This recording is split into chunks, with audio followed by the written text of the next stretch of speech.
So in your last lesson, you learned how to find the volume of any cylinder.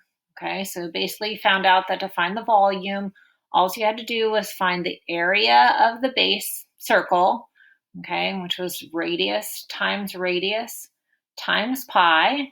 Okay, that's how you find the area of the circle. And then you had to multiply that by the number of layers high, okay, which could be given by the height. Okay, so the height is going to be the amount of layers that it would take to connect between those two bases. So what we're going to do today is we're going to focus on finding the surface area of a cylinder. Okay, so just like when we did the surface area of prisms, basically the surface area of a cylinder is found by thinking about the net. Okay, so I'm going to go ahead and just use this slider, and so you can see how the cylinder on the left is opening up into, so cutting it apart into its net. Okay, so I want you to kind of focus on what happens at the end right here. So you see that black line that's around the top green circle? It's kind of sliding down and lining up with that side of the rectangle. Okay, and when I wrap it back up, it goes around the circle. So what is that black length the same length as? What's that called? Okay, so the black length is the same length as the circumference of the circle. All right, so how would that help us figure out the volume of this net? Or sorry, not the volume, the surface area of this net, okay, of this cylinder. I'd need to think about finding the area of each of the three parts. All right, now you should already know how to find the area of the circle. You're just going to do radius times pi. Okay, and then to find the area of this circle, you're going to do the same thing, radius times pi. Okay. And then I'm thinking about how am I going to find the lateral area? Well, the lateral area is just a rectangle where this is the height. Okay, and then what is this length? That's the same as the circumference of this circle. Okay, and how do you find the circumference of any circle? You take the diameter, which is all the way across, or twice the radius, the diameter times pi. That's going to give you that black length that I was just kind of moving a minute ago. Okay, so when I move that black length, that's the diameter times pi. Okay, so to find the area of this whole thing, I'm going to take the diameter times pi, and I'm going to multiply that by this height right here. And then once I have the area of this circle, the area of this rectangle, and the area of this circle, what am I going to do to find the total surface area? Do you think I just add the three of them together? Okay, so let's go ahead and see if we can figure out one of these, okay? So let's do like an example, okay? So let's say I've got a radius of 3. So the radius is 3. Let's make this R3. And the height is 10. What would I need to do to find the surface area? Okay, well, my radius is 3, so I'm going to first do 3 times 3 times 3.14, which is approximately pi. I'm going to do that again, 3 times 3 times about 3.14, so pi. And then I'm going to take the diameter. Okay, now if the radius is 3, halfway is 3, what's the diameter? The diameter is going to be 6. I'm going to do 6 times pi times the height, which would be 10. Okay, and then I'm going to find each of those things and then add them together. So I'll go ahead and try that with my calculator. So I'm going to do 3 times 3 times 3.14. Okay. Then I'm going to add that to 3 times 3 times 3.14.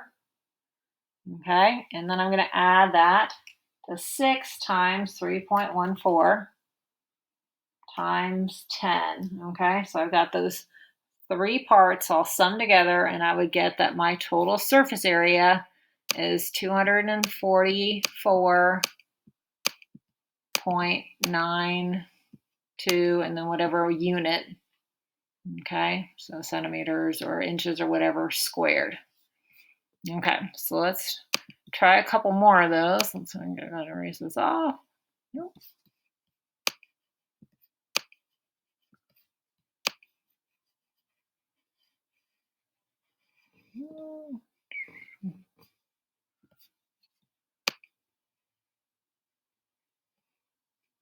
All right.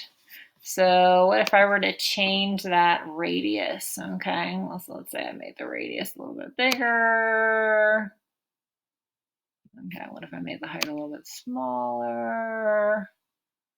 Okay, I'd still be using that same kind of formula. So let's say that I had my radius now. Let's say I changed that to 6. Okay, and I changed my height to, let's say I've got at 8. Okay, so I want you to first figure out what this part would be. Okay, what would the area of this circle be? Okay, so did you think 6 times 6 times 3.14? That'd be the top circle. Okay, so that's what I've got, 113.04 for the top circle. Now let me find this circle. It's going to be the same thing, right? 6 times 6 times 3.14. Okay, and then I'm going to find what sometimes we call the soup label. Okay, so this part right here. So diameter. Okay, my radius is 6. So what's my diameter? My diameter is going to be twice that, so 12 times pi.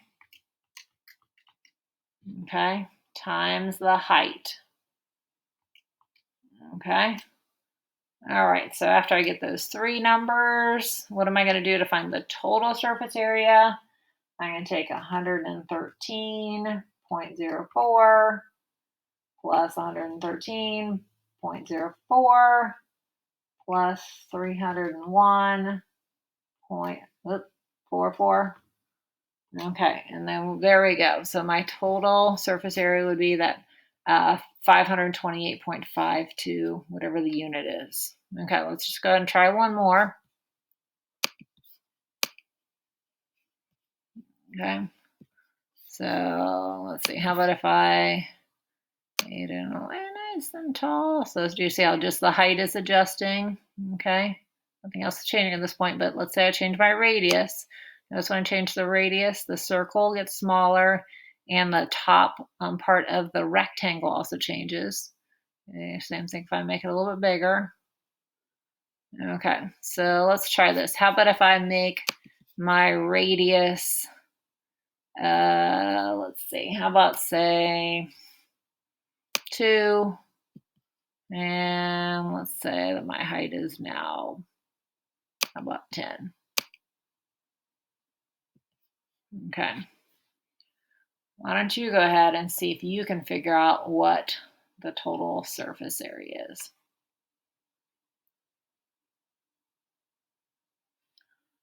Okay, how'd you do? Did you do 2 times 2 times 3.14? That's the top circle. And then I could do plus 2 times 2 times 3.14 for the bottom circle. Plus the diameter. Okay, radius is 2, so diameter is 4. So 4 times 3.14 times the height, which is 10. And then voila, there's where 150.72 comes from.